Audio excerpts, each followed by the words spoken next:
It's always important to respect the people who live around an allotment, and it would be wrong of me to leave this in a mess, so I'm just going to give it a bit of a clear up.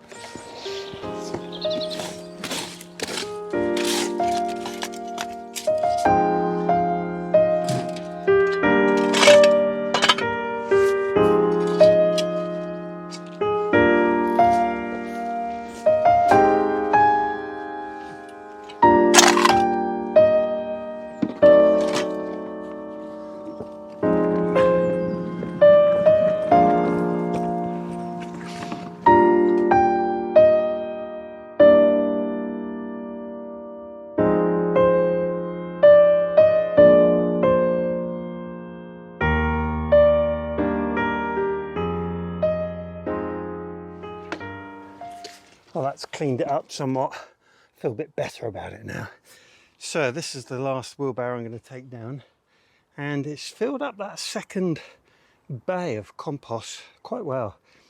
I'll show you it when we get down, and I think we'll also take the temperature of that first bin just to see what it's doing.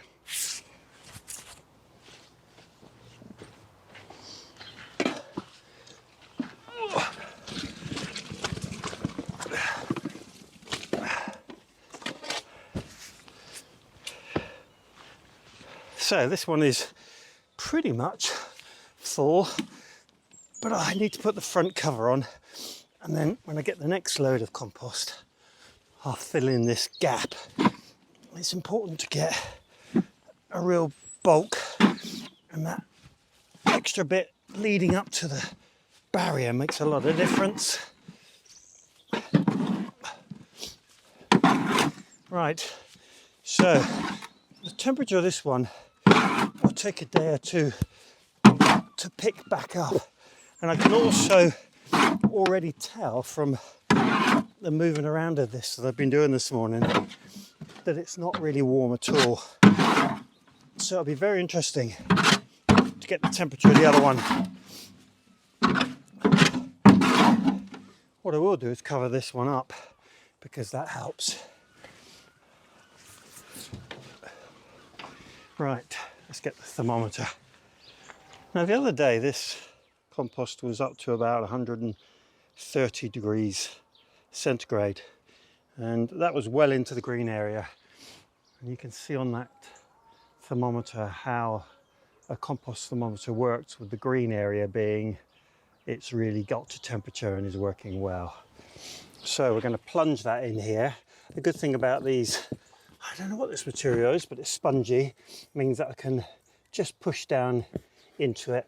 Now this doesn't go down too far, but we'll give it a second or two and see how we get on. So we're up to 100 degrees centigrade. We're into the green zone, and just past 110, 40 plus degrees Fahrenheit. Yeah, so I'll show you. So I don't know how clear that is on the camera, but you can certainly see the green zone, which is when it's really working well, and the higher up in that green zone, the better you are. And of course that's not in the center because that's quite a short thermometer, and in the middle it'll be even warmer, but it's certainly indicating that it's working well. So I'm going to cover this one up just to start that process.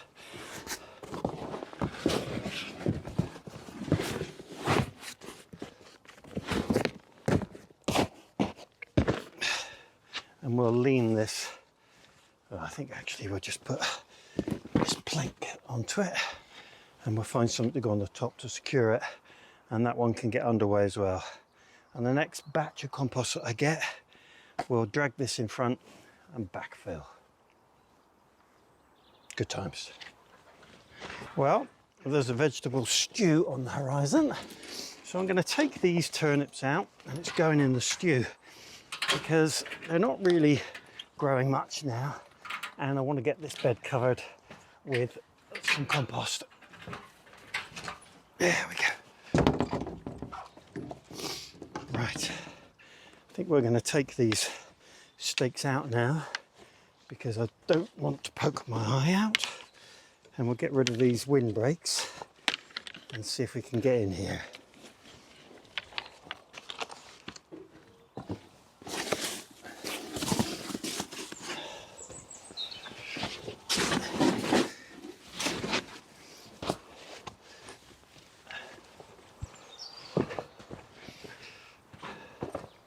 Right, let's see what we've got. Now these won't have come to very much, I am sure. But chopped up, they'll go in a stew quite nicely.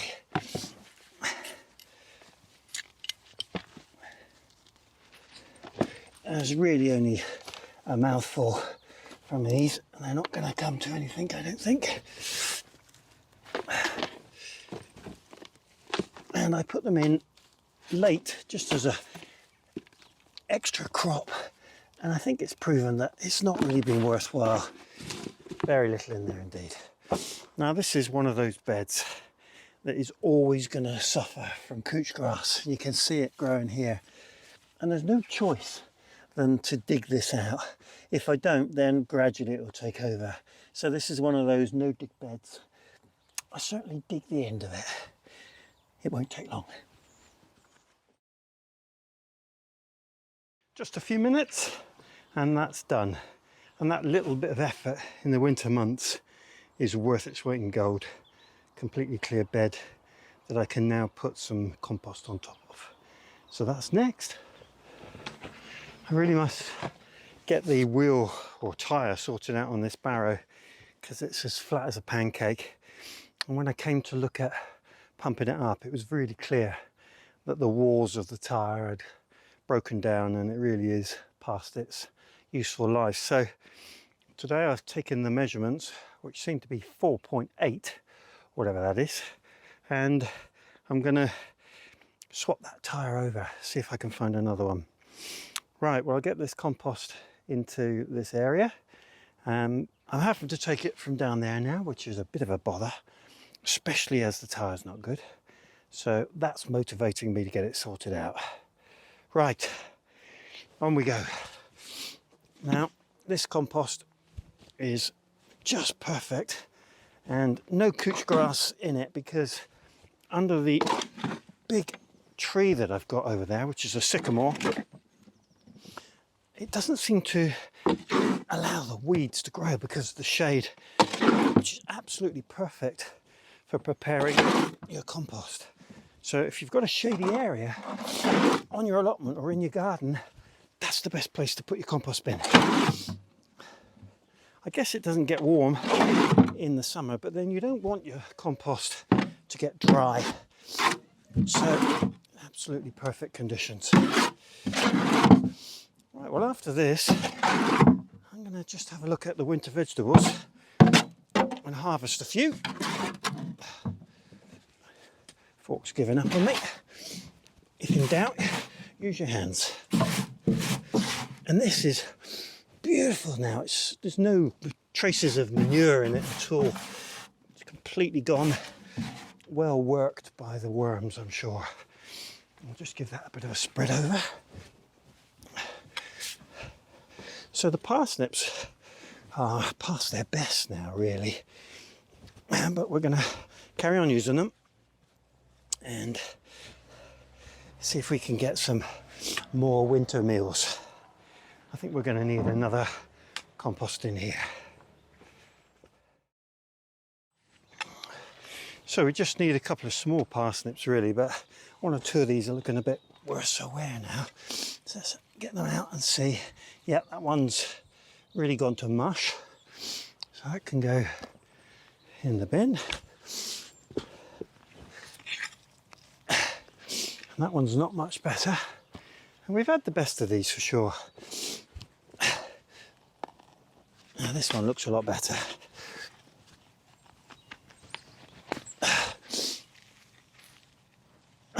we go.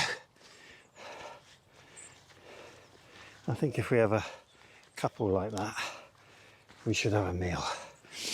Let's see what we've got here.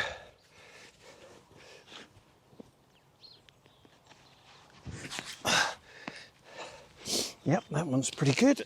Perhaps one more.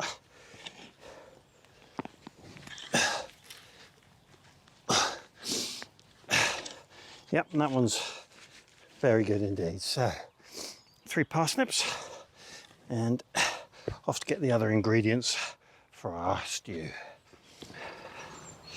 Now the leeks are also well past their best, but there's a couple of meals left in them yet.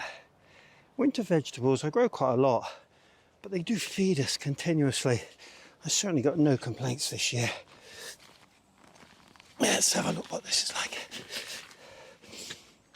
Yeah, and while there's some here that have got stem damage because of the cold, that's a mighty fine leek, and we'll have 2 of those, and that'll do us nicely. That one's a bit winicky, and I can sense that the stem's going in that one, but between those 3 we'll have plenty. I'm going to take that one out because that really is past its best, as is this one.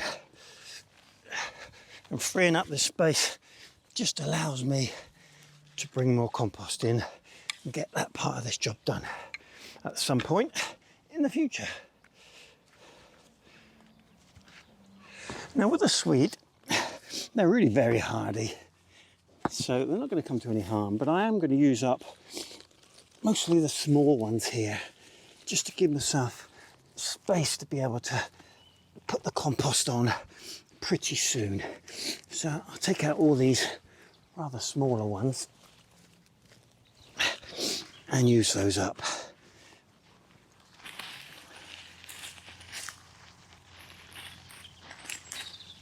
There we go. And the celeriac is soldiering on without any problems at all.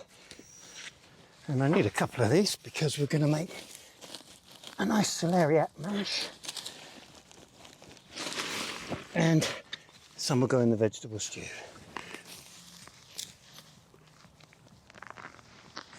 And the roots are really very healthy. And there we are, got myself another bit of space, and there's probably, what, half a dozen left in there. 1, 2, 3, just 4. So it won't be long before they're out and we'll start on the next bed. Now these carrots that I put into this barrel, we've had quite a few out of here over the course of the autumn and early winter. This is carrot Nantes 2, and I'm thinking that now I ought to be able to take out most of them. So I think today's carrots for the stew are coming from here, and we'll see what we've got in store for us. Okay, so quite a lot of reasonable sized ones and quite a lot of small ones, but we'll just get them out and make the most of them, I think.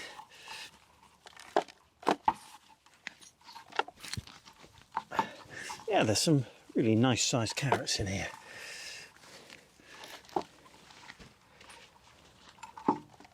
Let's see, another bunch, I think. There's a colourless one.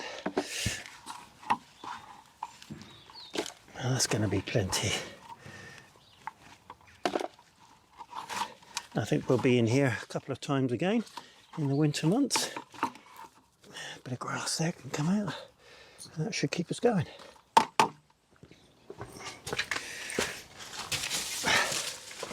And the last thing on my list is onions, and these are the very last 2 onions that we have. So I know that I've got to grow a few more. Now this is Ailsa Craig, and that one is really firm and solid, and this one is a bit like mush. So I don't even know whether we'll rescue anything from that. So we'll see. But that's it on onions.